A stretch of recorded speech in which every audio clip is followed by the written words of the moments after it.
चलिए, हर्ष हमारे साथ जुड़ चुके हैं और बाजार के इस भारी उतार चढ़ाव में क्या कुछ कह रहे हैं ब्रोकर्स और कौन से चुनिंदा शेयरों पे उनकी तरफ से बाय या सेल कॉल निकल के आ रही है।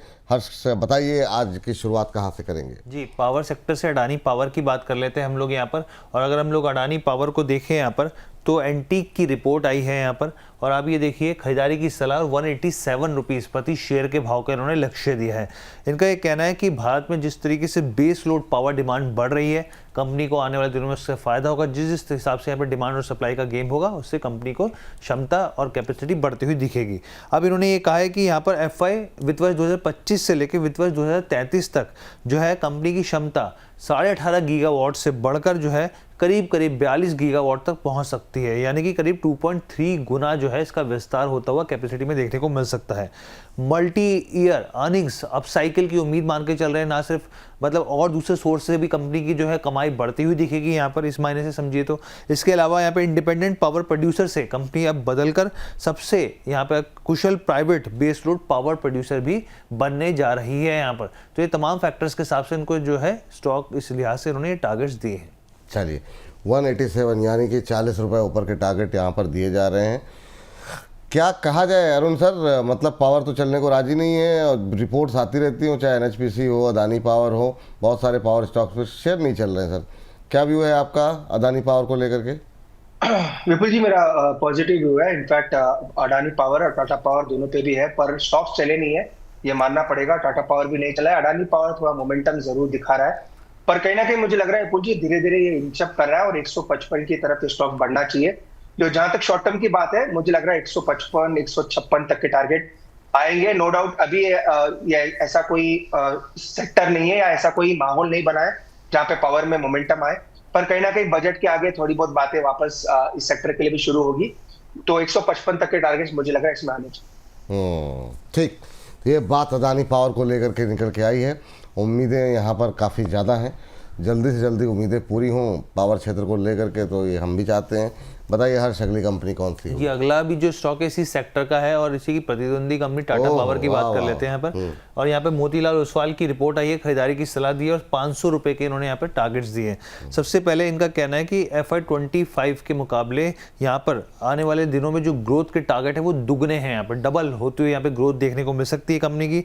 वित्त वर्ष 2030 तक यहाँ पे मान के चल रहे हैं कि करीब करीब जो कामकाजी मुनाफा है वो 30,000 करोड़ तक पहुंच सकता है यहाँ पे, जबकि प्रॉफिट आफ्टर टैक्स का जो लक्ष्य लेके चल रहे हैं वो 10,000 करोड़ के आसपास का लेके चल रहे हैं यहाँ पे। मुंद्रा प्लांट के लिए जो स्पेशल यहाँ पे PPA जो मैकेनिज्म बनाया गया है उसको लेकर लगातार चर्चा चल रही है आगे, और इसको लेकर जो तमाम चीज़ें जो आगे ऑपरेशनल होंगी तो उससे पॉजिटिव होते हुए कंपनी के लिए फायदेमंद होगा। 2026 से यहाँ पर पावर शेड्यूलिंग की उम्मीद मान के चले जा रहे हैं, साथ में कैप्टिव पावर जनरेशन पर नया फोकस होता हुआ दिखेगा कंपनी का। वित्त वर्ष 2027 तक आप हर साल, जब से वित्त वर्ष 2027 से हर साल अगर आप देखें तो 2 से लेकर 2.5 गीगावाट कैपेसिटी एडिशन का भी प्लान बना रही है, यानी कि एडिशन जो है वो भी होता हुआ कैपेसिटी के हिसाब से देखने को मिलेगा। चलिए, यहाँ पे निगाहें रखनी होगी। इस पे टाटा पावर का भी जिक्र सर भी कर रहे थे। सर रचित सर, आप बताइए जरा क्या करना चाहिए? 500 का लक्ष्य, सहमत है मोतीलाल ओसवाल से? देखिए, सहमति बिल्कुल है मेरी मोतीलाल ओसवाल से, मगर एक चीज जरूर है कि ये अभी नहीं हुआ। और सर मैं समझता हूं कि अभी हम थोड़ा सा एक वेदर में डिस्टरबेंस देख रहे हैं। हमने ऑल थ्रू आउट समर्स देखा, पीक पावर डिमांड पे हम पहुंच नहीं पाए, बारिश पहले आ गई। और हम एआई और आईटी सर्विसेज में भी एक्सपेक्ट कर रहे थे कि अच्छा पावर कंजम्पशन होगा, बट अभी नहीं उस तरीके से डिमांड आ पा रही है। और रिन्यूएबल एनर्जी स्पेस में भी हमने देखा है कि वो कितना प्रोएक्टिवली आगे जा चुकी हैं चीजें। तो ये टारगेट्स आपको अचीव जरूर होते हुए दिखेंगे, बट ये टाइम डिमांड करेगा। आप इस बात को सुन के अगर अभी पोजीशन बना ले और फिर महीने या 2 महीने बाद या 3 महीने बाद बोले टारगेट्स नहीं आ रहे, अभी ये टाइम लेगा।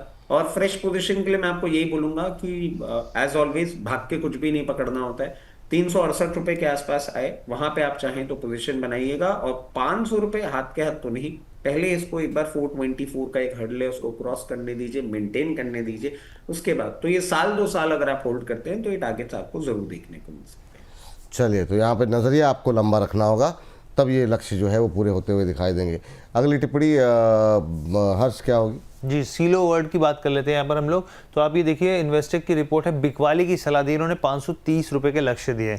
अब इन्होंने कुछ पॉइंट गिनवाए कि क्यों इसमें बिकवाली वो मान रहे हैं कि इस तरह करना चाहिए निवेशकों को। 30% का जो पोर्टफोलियो है उसमें शॉर्ट टर्म में दबाव साफ तौर पे आपको देखने को मिल सकता है। वैल्यूएशन इनको काफ़ी महंगे लग रहे हैं यहाँ पे। FY28 के एस्टीमेट के हिसाब से अगर पी देखें तो 32x पे ये ट्रेड कर रहा है। इसके अलावा ग्रोथ और कामकाजी मुनाफा दोनों जो है जोखिम जो है यहाँ पे मार्जिन्स पे दबाव देखने को मिल सकता है। इनको लग रहा है कि आने वाले दिनों में थोड़ा और दबाव गिराएगा यहाँ पर। ग्लासवेयर सेगमेंट में कड़ा कंपटीशन है, कंपनी का इससे जुड़ा बिजनेस मॉडल है आप देखिए। और इसके अलावा आप एबिटा मार्जिन की बात करें तो 25% तक ये सीमित रह सकता है, आगे बढ़ने की गुंजाइश बहुत ही कम है यहाँ पर। और इसके अलावा अगर आप देखें FY28 के एस्टीमेट के हिसाब से एबिटा देखें तो 26% और प्रॉफिट आफ्टर टैक्स देखें तो 22% से कम रहने के कंसेंसस दिए गए हैं यहाँ पर। चलिए पूछते हैं सर, क्या टिप्पणी रहेगी आपकी सेलो वर्ड को लेकर के? इन्वेस्टेक की रिपोर्ट कर रही है अभी और 30-32 रुपए टूटेगा। विपुल जी, जहां तक इसकी बात है सेलो की, मुझे लग रहा है जब तक 585 के ऊपर नहीं निकलता इसको बाई करने की सलाह नहीं है। विपुल जी, फंडामेंटली तो कोई ट्रैकिंग है नहीं इस कंपनी की, पर टेक्निकली जहां तक बात है 585 बड़ा रेजिस्टेंस है। जब तक उसके ऊपर नहीं निकलता मुझे लग रहा है विपुल जी इसको अवॉइड करना चाहिए, और एक बड़े करेक्शन के संकेत भी स्टॉक दे रहे हैं। बात सही है। लास्ट काउंटर के लिए चलते हैं हर्ष के पास। हर्ष, आखिरी कंपनी कौन सी होगी? जी, HDFC बैंक की बात कर लेते हैं यहाँ पे। और आप देखिए सिटी की रिपोर्ट है, खरीदारी की सलाह 1180 रुपए के इन्होंने यहाँ पे लक्ष्य दिए हैं। और देखिए इनका सबसे पहले ये कहना है कि कैश रिजर्व जो रेशो है उसमें जिस तरीके से कटौती की गई है उससे लिक्विडिटी बढ़ने की पूरी उम्मीद मान के चल रहे हैं। मीडियम टर्म में जो डिपॉजिट ग्रोथ है वो ज़्यादा बेहतर परफॉर्म करेगी वनस्पत क्रेडिट ग्रोथ रेट के मुकाबले। इसके अलावा FY26 में अगर आप देखें यहाँ पे तो जो इंडस्ट्री एवरेज ग्रोथ के हिसाब से ही HDFC बैंक बढ़ेगा, लेकिन जो इंडस्ट्री से बढ़कर जो तेज़ी आएगी वो FY27 में आती हुई दिखेगी। नए ग्राहक और जो ब्रांचेस के एक्सपेंशन हो रहे हैं उससे डिपॉजिट ग्रोथ में और मजबूती मिलती हुई दिखेगी यहाँ पे।